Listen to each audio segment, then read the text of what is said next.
ጤና ይስጥልኝ። ይህ ግሎባል ዴይሊ ኒውስ ነው። እኔ አዘጋጅና አቅራቢ ቤቲ ነኝ። ዛሬ ቀን ሰኞ ሚያዝያ 6 2018 ወይም በዩሮፒያን ካሌንደር ኤፕሪል 14 2026 ነው። በቅድሚያም የዕለቱን አንኳር ዜናዎች አጠር አድርጌ ላካፍላችሁ። በዛሬው ዕለት አሜሪካ በሆርሙዝ ስትሬት የጀመረችውን እገዳ፣ ዶናልድ ትራምፕን ከስልጣን ለማንሳት እየጨመረ የመጣውን ጫና፣ በሃንጋሪ የተመዘገበውን ታሪካዊ የምርጫ ውጤት እንዲሁም አሜሪካ ከ160 ቢሊዮን ዶላር በላይ የሚገመት ህገወጥ የንግድ ታሪፍ ለንግድ ተቋማት እንድትመልስ የተሰጠውን አስገራሚ የፍርድ ቤት ውሳኔ፣ ታሪፍ ጋር በተያያዘ የህግ ባለሙያዎችና የንግዱ ማህበረሰብ ውሳኔውን ተከትሎ እያደረጉት ያሉትን ትንቅንቅ በስፋት እንመለከታለን።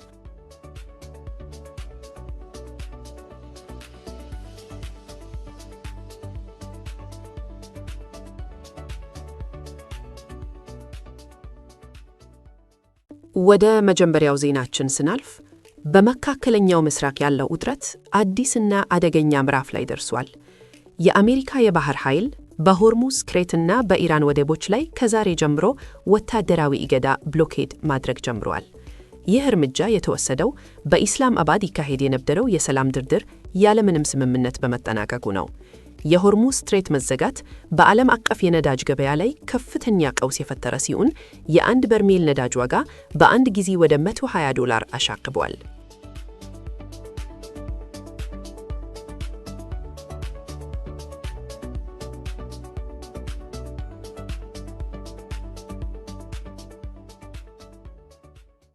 ከዚሁ ጋር በተያያዘ በሌላ በኩል በዋሽንግተን ዲሲ ከባድ ፖለቲካዊ ማዕበል ተነስቷል።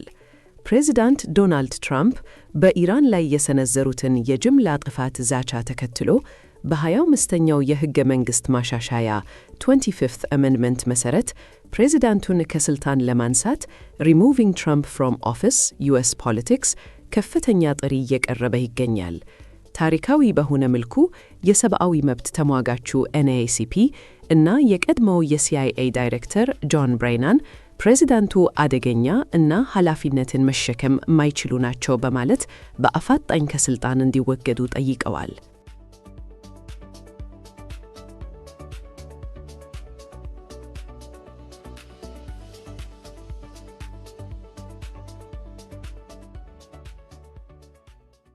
ወደ አውሮፓ ስንሻገር በሃንጋሪ ታሪካዊ የፖለቲካ የመሬት መንቀጥቀጥ ተከስቷል። ትናንት በተካሄደው የሃንጋሪ ፓርላማ ምርጫ ሃንጋሪያን ኢሌክሽን ለ16 ዓመታት በስልጣን ላይ የቆዩት ጠቅላይ ሚኒስትር ቪክተር ኦርባን በፒተር ማጃር በሚመራው የተቃዋሚው ቲሳ ፓርቲ በከፍተኛ ድምፅ ተሸንፏል። ኦርባን ሽንፈታቸውን አሳማሚ ሲሉ የገለጹት ሲሆን ተቃዋሚው ፓርቲ ሕገ መንግሥቱን ለመቀየር የሚያስችለውን የ2/3 ሱፐር ማጆሪቲ ድምፅ በማግኘት የሀገሪቱን ፖለቲካዊ አቅጣጫ ወደ አውሮፓ ህብረት EU መለስ የሚያደርግ ታሪካዊ ድል ተቀዳጅቷል።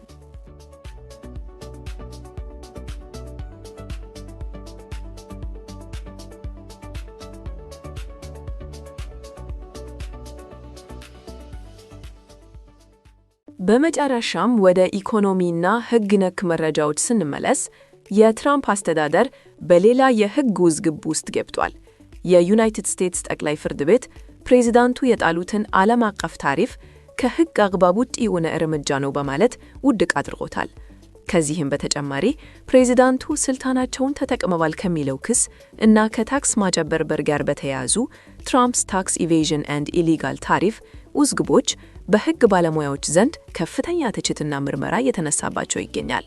ይህም አስተዳደራቸውን ከውስጥም ከውጭም በከፍተኛ ጫና ውስጥ ጥሎታል።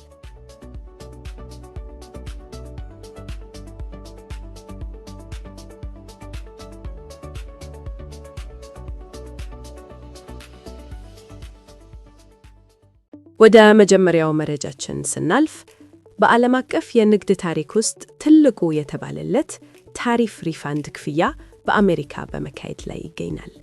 የዩኤስ ዓለም አቀፍ የንግድ ፍርድ ቤት ዳኛ ሪቻርድ ኢተን የአሜሪካ የጉምሩክና ድንበር ጥበቃ CBP ከ166 ቢሊዮን ዶላር በላይ የሆነ ህገወጥ ታሪፍ ለ330 ሺህ አስመጪዎች ከነወለዱ እንዲመልስ ትዕዛዝ አስተላልፈዋል። ይህ ታሪፍ ቀደም ሲል በአሜሪካ መንግስት የተጣለ ሲሆን ጠቅላይ ፍርድ ቤቱ ህገወጥ ነው ሲል ውድቅ አድርጎታል። ይሁን እንጂ ውሳኔውን ተከትሎ ትልቅ አወዛጋቢ ሁኔታ ተፈጥሯል። የጉምሩክ ባለስልጣናት ይህን ያህል ገንዘብ ለመመለስ ከ53 ሚሊዮን በላይ መዝገቦችን በእጅ ማየት ስለሚጠይቅ በሎጂስቲክስ አስቸጋሪና ታይቶ የማይታወቅ ተግባር ነው ብለዋል።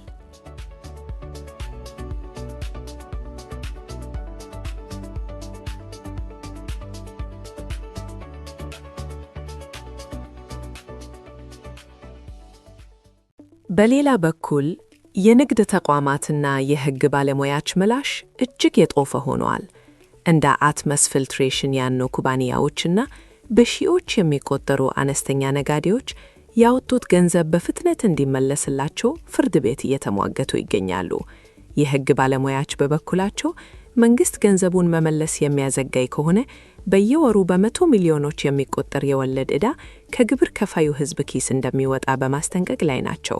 በተጓዳኝ ደግሞ እነዚህ ኩባንያዎች ታሪፉን ጫና ቀድሞውኑ በሸማቹ ላይ ስላሳረፉት አሁን የሚመለስላቸውን ገንዘብ ለሕዝቡ ሊያካፍሉ ይገባል የሚሉ የክፍል ወኪል ክሶችን መታየት ጀምረዋል።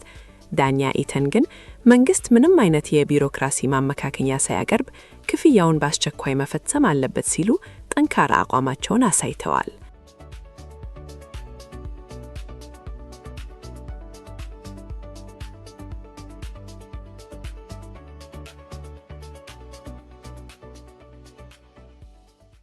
ወደ ቴክኖሎጂ ዜናችን ስንሸጋገር ኩባንያዎቹ ክፍያውን ወዲያውኑ ባያገኙም የተሰጠው ትዕዛዝ ግን ያንን አድካሚና ውስብስብ ሂደት አንድ እርምጃ ወደፊት የሚያራምድ ትልቅ ስኬት ተደርጎ ተወስዷል።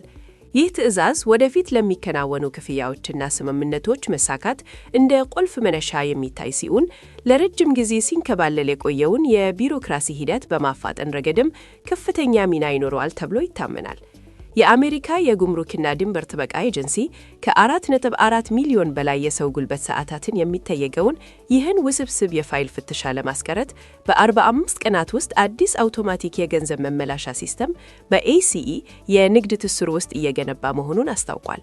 ይህ ዘመናዊ ሲስተም በሚሊዮን የሚቆጠሩ መረጃዎችን አጣርቶ ገንዘቡን ወደ ንግድ ተቋማቱ አካውንት በቀጥታ ያስተላልፋል ተብሎ ይጠበቃል።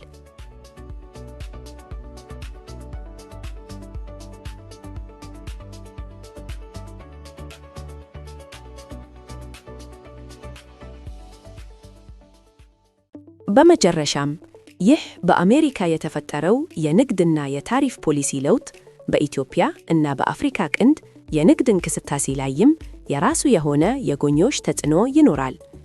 ዓለም አቀፍ የንግድ ታሪፎች እና የፍርድ ቤት ውሳኔዎች በተለይም አፍሪካውያን ወደ አሜሪካ ገበያ በሚያደርጉት የወጪ ንግድ እና በሚያገኙት ከቀረጥ ነፃ ዕድሎች ላይ ትልቅ አንድምታ አላቸው። በመሆኑም የኢትዮጵያ ላኪዎች እና የንግዱ ማህበረሰብ እነዚህን ዓለም አቀፍ የኢኮኖሚ መለዋወጦች እና የንግድ ሕግ ክርክሮች በቅርበት ሊከታተሏቸው እንደሚገባ የዘርፉ ተንታኞች ይመክራሉ።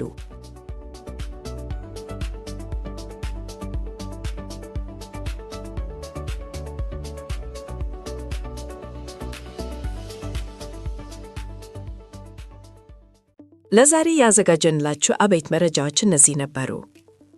የሆርሙዝ ስትሬት ወታደራዊ ውጥረትና የሃንጋሪ አዲስ የፖለቲካ ምዕራፍ በዓለም አቀፍ ደረጃ በቀጣዮቹ ቀናት ትልቅ ተጽዕኖ ማሳደራቸው አይገርም። ጭማሪ ትንታኔዎችንና የዕለቱን ዜናዎች ለማግኘት ቻናላችንን ሰብስክራይብና ፎሎ ማድረጋችሁን አትዘነጉ። አብራችሁን ስለነበራችሁ አመሰግናለሁ። እኔ ቤቲ ነበርኩ። መልካም ጊዜ።